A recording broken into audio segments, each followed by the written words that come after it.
What's up, Daniel? What's up, Jose? How's it What's going going? on, brother? I'm here. Sorry if it's a little loud. I'm almost to the office, so I'll be there in about 2 minutes. Okay. What's up, Daniel? What are you doing? Setting up this camera and stuff. I guess welcome to this week's huddle. One of the First official. first official huddle. So a little bit about what we're doing here is huddle's intended to bring, just like a huddle in football, it's intended to bring people from the industry together, and whether it's company owners, industry leaders, installers, professionals for that can assist installers in taxes to legal issues, just industry overall conversation. This is going to morph into any specialty construction person, whether they're a drywaller or whatever, but we're flooring guys. So that's where we're starting. I'd like to hear a little bit about Daniel and Jose. So Daniel, why don't you kick us off? Tell us a little bit about you and preferred flooring and what you guys, you're kind of flooring famous at this point. Flooring famous. So That's a thing now. How'd that all get started and a little bit about your background? Okay, my name is Daniel Gonzalez with Preferred Flooring in Grand Rapids, Michigan. Been doing this for 23 years now. I started out when I was 12 years old in high school. And as soon as I graduated, I pretty much graduated. And then that following week, I started full time and been doing it ever since. Jose is my brother and business partner. We've been doing this. It's actually 12 years as of like a week ago. Congrats. Thanks. It's been like any other thing, it's been a struggle, but that's what business is all about, right? It's all about the struggle and getting out of that struggle. We were labor only for a number of years up until probably 3 or 4 years ago. We started trying to do the whole full service thing, and it isn't until recently really that we really kind of started to catch traction with that. And now we have a whole nother set of headaches because that's what happens. Sure. Well, you got to track materials now. Track everything. You got to deal with all the shipping and freight and fuel surcharges and material price increases, all that kind of good stuff. Jose looks like he's walking into the office. We'll give him a second. I'll maybe introduce myself. I'm Paul Stewart. I've been in flooring similar to Daniel. I didn't quite start at 12, but pretty much right out of high school, after graduation, maybe a year later or so, I got into flooring. I remember the date. It was February of 95. And heck, I did it just to not have dirty hands. I was busting down tires at the time. And I did it to, try to,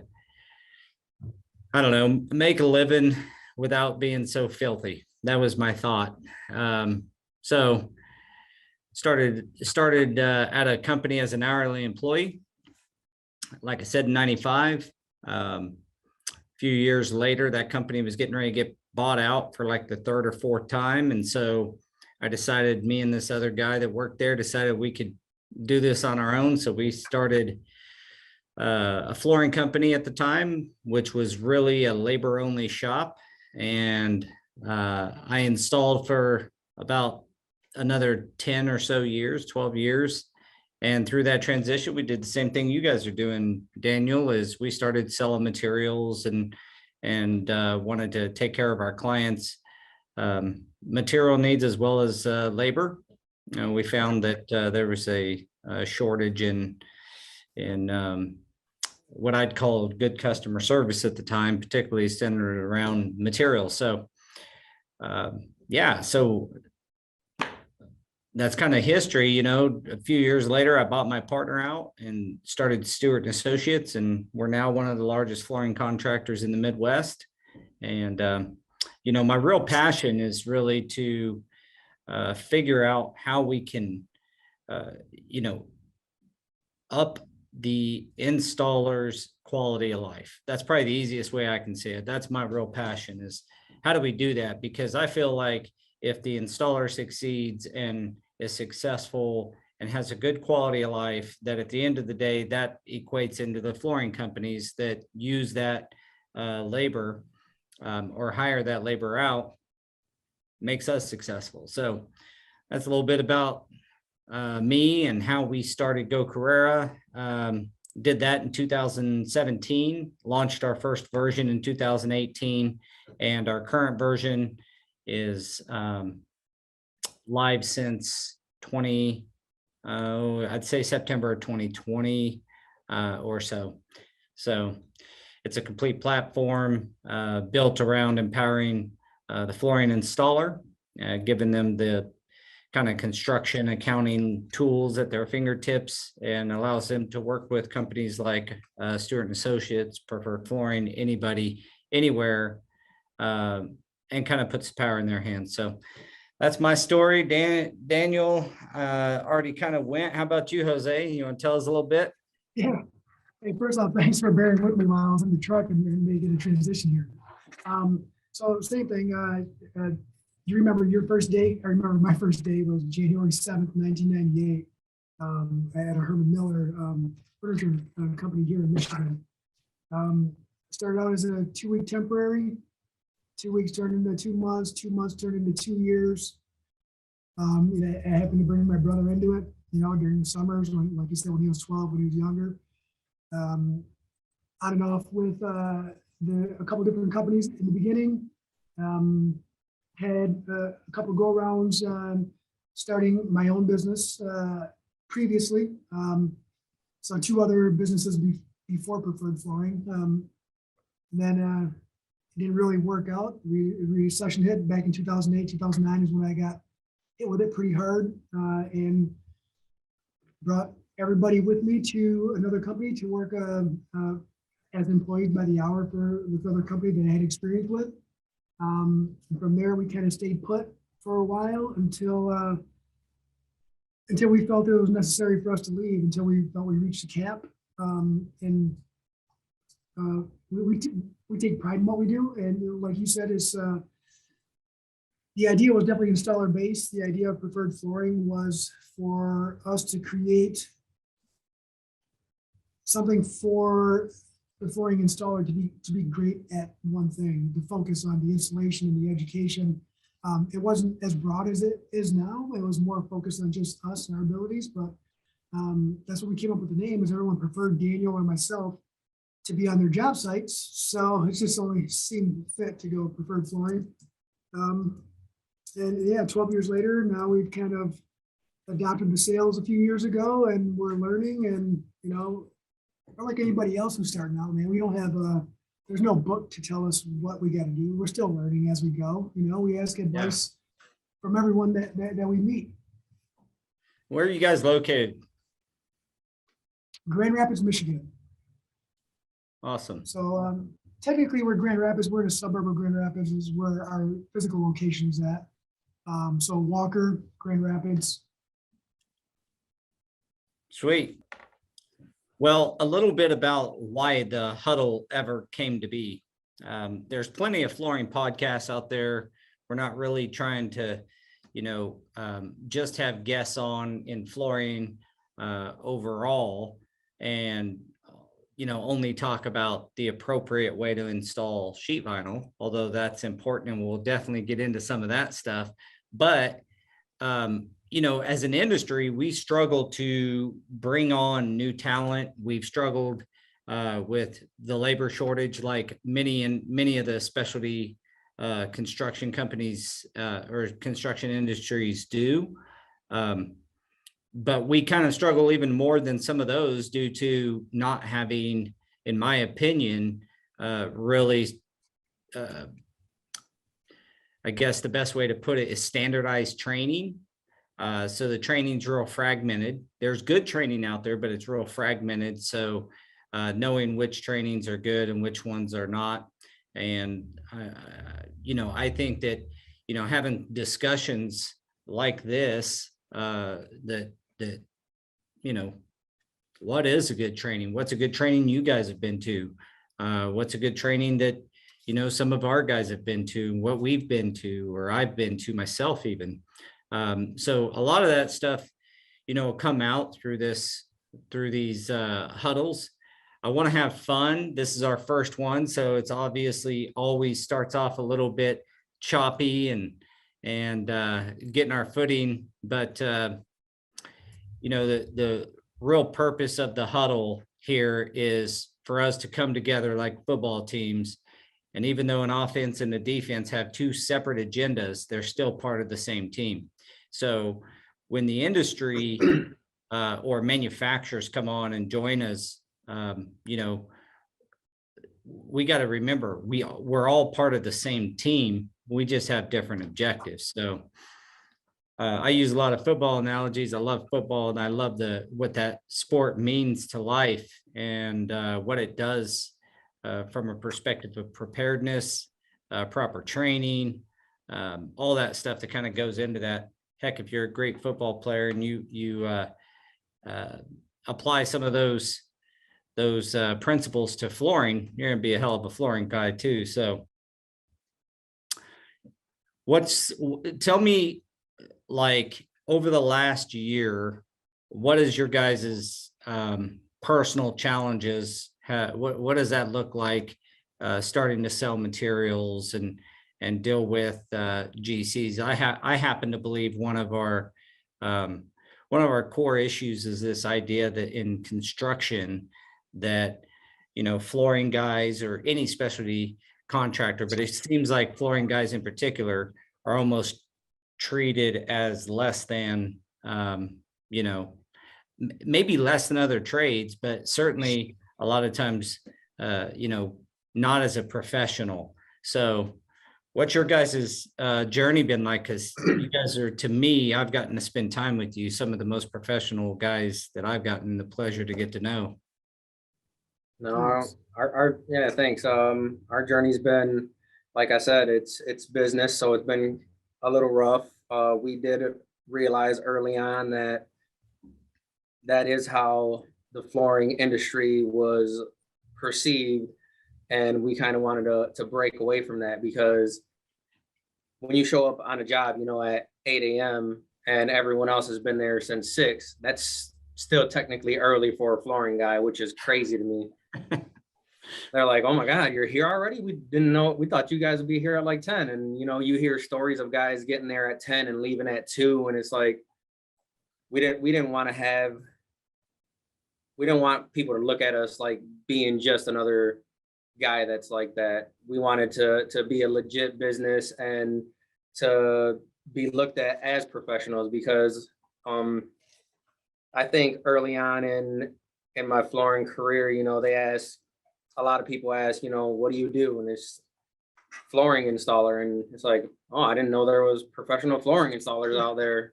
But Yeah. I mean, really, that's what it is, right? It's you're going in there and you're being professional and installing a floor. So to be looked at as a professional, we wanted to actually look professional. So we, our logo, actually, our cousin did our logo, and it came from, just asking him and paying him $25. And it's like, now it's everywhere.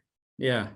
But we didn't want to be looked at, like you said, like we're less than. So we strive to be better than anyone around. And that's really our footprint in the industry. Not even just over here, but like you said, you've talked to us and people can see that everywhere. And we just want to let people know that, you do start, technically, we're still real small. I mean, we've got only 11 people in the company. So it's small, but you still have to look big time in order to have people take you seriously sometimes. Well, you got to land work, and you got to have some stability there. But from the flooring, it's interesting to me how a lot of, the companies that are out there were started by flooring installers. So the thought that we're not professional is a little comical to me.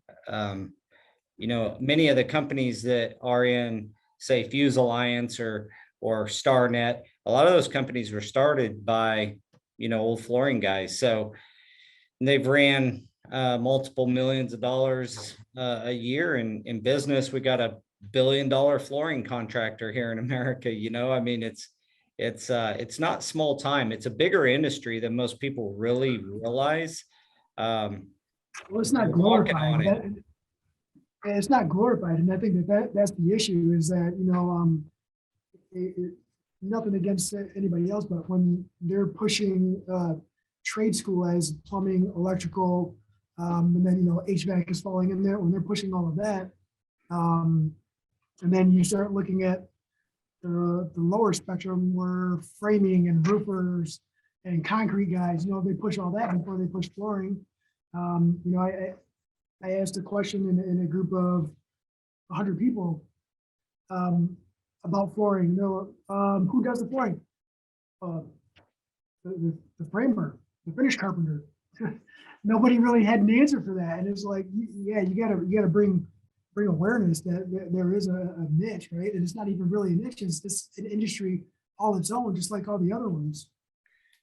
Well, why do you think that is? I mean, do you think it's because the training side of it? I mean, you can teach framing and roofing and things, but flooring, there's really 4, now even, 5 or 6 distinct disciplines in flooring. You got carpet, resilient, hardwood, tile, and say polished concrete and epoxy.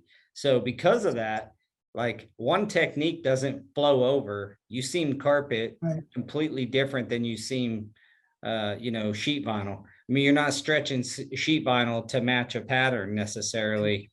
I mean, there's a lot of different techniques. So I wonder if it's not a bit of that. I mean, you could how do I say this? You go to like high school shop class, they can teach you how to build a lamp or something. That's what I've built, right? A lamp. But they may not be able to teach you how to actually install all these multiple floorings. Now, I think they got some stuff out there. The FCEF is doing some stuff at some of the community colleges on a 10-week course, kind of introductory level. But, there's so many, in my opinion, just to answer my own question and then get your opinion on this, but so many of the flooring guys in our industry learned from a relative or something like that, and they have no way to prove or kind of, I don't even want to say prove, but like display or tout their abilities. Because I mean, how do you say, like, I learned from my uncle, So without a professional school. Yeah, a lot of guys take pride in actually learning from their uncle or their father, or their grandfather, and it's hard for them to go to a class, I think, and realize that they've been doing something wrong their entire careers. And people you need to stop looking at it like that, and you have to start looking at it like, well, if I'm doing something wrong, I want to learn how to make it right. And the only way to do that is to actually learn from someone else that knows the technique and kind of translate that into your everyday. But a lot of people are closed-minded. Like the last CFI class we took, we asked some guys to go, and one of them said, why would I want to go and have them tell me stuff that I already know? But they don't realize that all it takes is that one trick, man, to save you so much time doing something. So if you learn one thing in any class you go to, in a seminar, it doesn't matter. It doesn't have to be an actual certification, but continued education is paramount, because you learn one thing and it changes your day to day and makes things so much easier. Yeah. So how do you change the hearts and minds of the installation community? I mean, you guys are installers, high quality installers. I installed. We've got some people on this call that installed. How do you change the heart and minds of the installation community to realize that you may have been trained and maybe even trained well from a relative, or you know, a good friend, but you know, understanding that a standardized way of doing a job, and being able to kind of have proof of that's what I'm trying to get to here is like, you know, you go to a doctor's office, they got their doggone diplomas and their all their stuff on the walls, or any profession, not that we're doctors, but they have their stuff on, they're proud of what they've accomplished in training, in learning. Not, they don't put their operations on the wall, they put their certifications and their diplomas and their achievements on the wall. So why do we not have that type of pride in going and learning our trade? I think there's a trickle effect, you know, and I'm only, you know, obviously this is my opinion, and I'm going to go back to when I started doing flooring, is everybody had a perception that the flooring guys were the bottom of the barrel, right? Like they couldn't make it in another industry, so they ended up on the floor. We didn't, when I started and people I worked with, we didn't do anything to make us look any better either. We weren't the most presentable face to face. We weren't the most articulate when it came to sitting in a progress meeting or holding a conversation. But you know, that's individualized, right? Typically the one in charge was the one sitting in all those meetings. But from the top down, there was never any type of form that we had to stick to. We didn't have any structure from the top down. There was no, you know, electricians got to be licensed to do specific work. A plumber's got to be licensed. They have to pass inspection. There's a lot of different things that they have to abide by and books that they have to follow 100% in order for them to become successful and move on to the next step. They have hours of apprenticeship, hours of training under certain levels to keep moving up. And that right there, that process, just the process alone gains respect visually. And flooring installs, we don't have that. It might have said on a commercial project, it might have said must be installed by a certified installer in a particular material, right? That didn't always get followed because certified installers were very slim, and honestly, they're still kind of slim because somebody who's been installing for 20 years does feel like they don't need to go get that certification, right? At one point, you know, Daniel was like, hey, you got to go get it. You know, we started talking, go get a certification. And then he came down to me, and I'm like, you know what? I just kind of want to get a certification to justify what I've been doing for years. Like, it's not even for anybody else out there. I bet you learned something though. You know, we sent some guys to a CFI, and there's multiple other organizations, by the way, but it just happens. We sent some guys to CFI that had been just that. They learned from their uncle, literally, and they were good installers. They did a good job. And when they got back, they literally were like, dude, I was going because you were kind of on me about going, but I actually learned some stuff.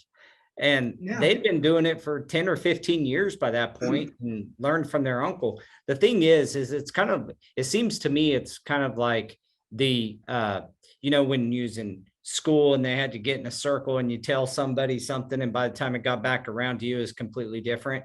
I think that some of the trainings are the same way. Maybe, you know, their uncle got certified or somebody down the line was properly trained. And then as it gets a little bit diluted. And that's why I think that certifications are so important, and trainings in general, certifications, you know, workshops, that kind of stuff. I think they're important because it re-ups what you know. It can reaffirm what you've been taught, but also you're going to probably pick up some key pieces there. And, you know, frankly, you can make a good living in flooring.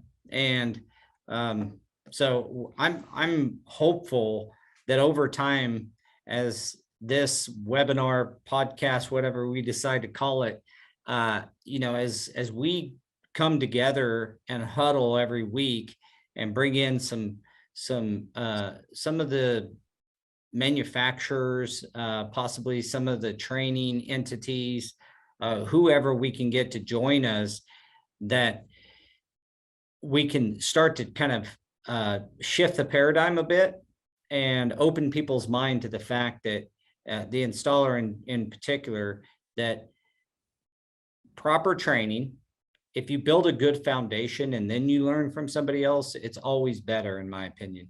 So hopefully we can kind of change that atmosphere.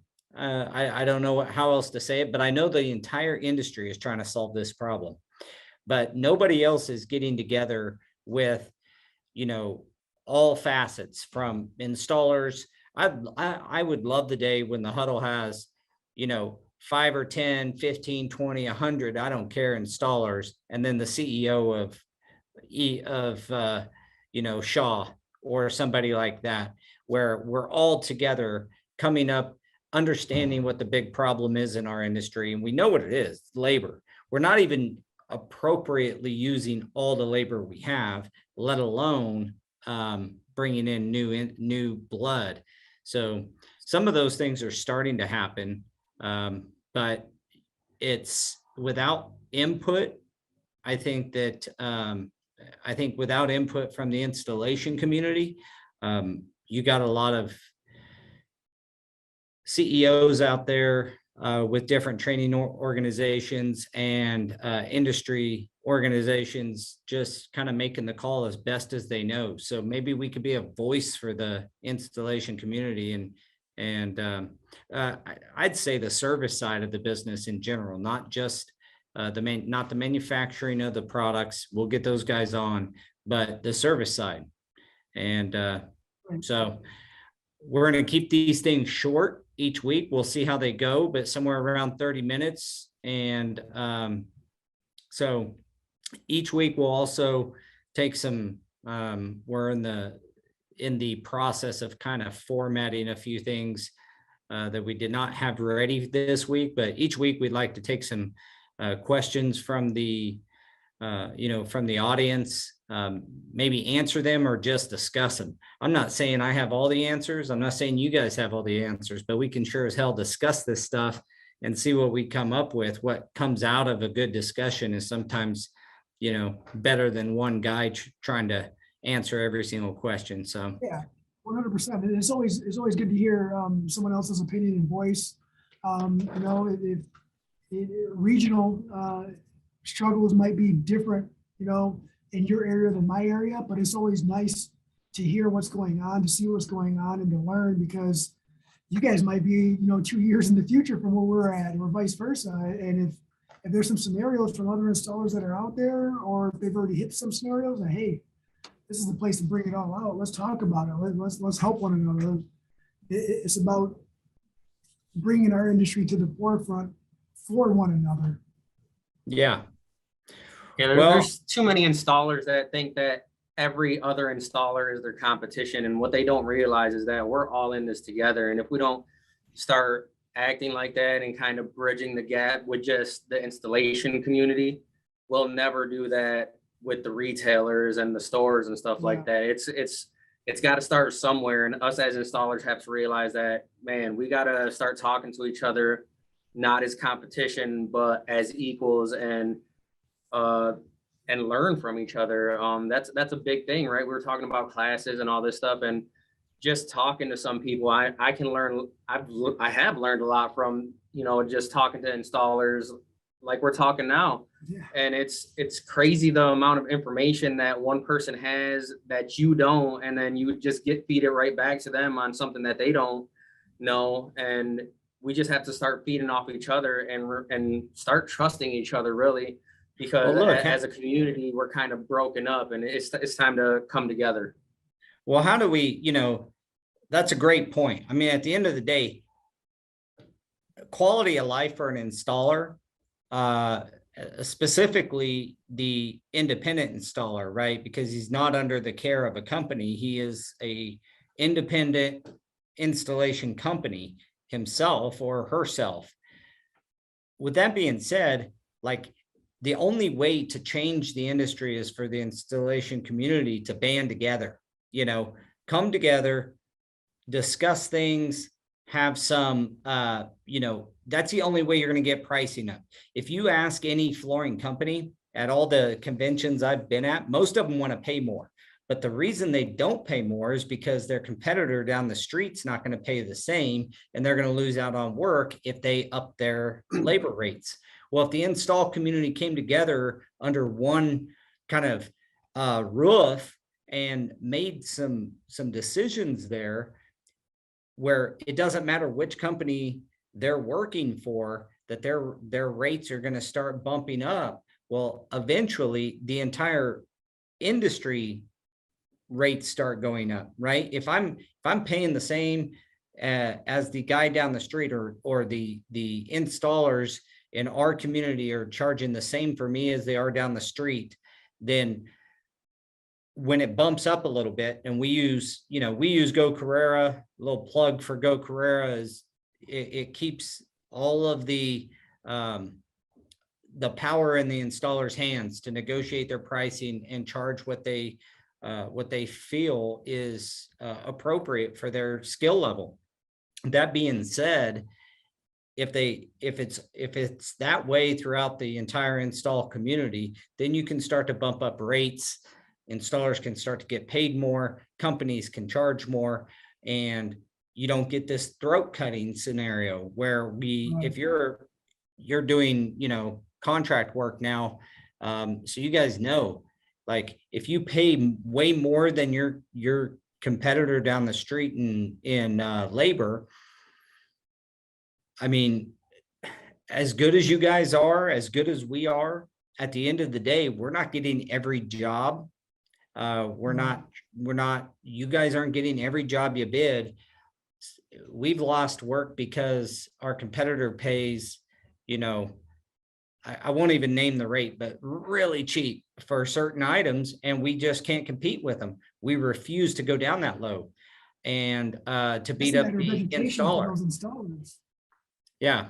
Well, I just think that if we come together, and there's a lot of companies that I think sit in the same chair as we do, and a lot of installers out there want their quality of life to be they don't have to work 90 hours to make a living. And I think that as an entire industry, we have to address that. And if we can address that appropriately and give a mechanism that allows installers to, have the power, I think dealers and retailers and flooring companies, flooring contractors will start to bump up. I know it's worked for us. We use Go Carrera. Everybody's going to be able to benefit from it. It brings visibility to the installers. It brings visibility to a skill set, right? You don't want a Joe floor guy to go and install X material for you when his experience is limited. You want that to be a success for you, for the installer, for the end user, and that's what this is about. It's about bringing visibility to strengths, right? You don't have to exploit anybody's weakness, but if you bring their strength out in front and say, hey, this is what I'm strong at, and there is no question, there is no doubt. And I think that's why this platform is going to be great for anybody. It's going to benefit the flooring store, the manufacturer, the installer, the commercial property owner, the business owner, the homeowner. It's going to, it's a great tool. Well, getting the right guy on the project is 90% of it. And right now, because we don't have this standardized way of being able to assess what an installer can do. So, there's only a few trainings out there that perk my eyebrows and make me say, oh, that guy has to be good if he has that certification. Outside that, there's not a college, there's no degree to get. And so we had to build something that allows, you know, the people who sell the labor to be able to hire the labor based on the skills and ability of that labor provider. And I feel like if we continue down this path, it will ultimately result in better installers, better industry, and hopefully better flooring companies too, because we can all get better. So with that, you guys got any closing words? I'm going to close this off here and sign us out.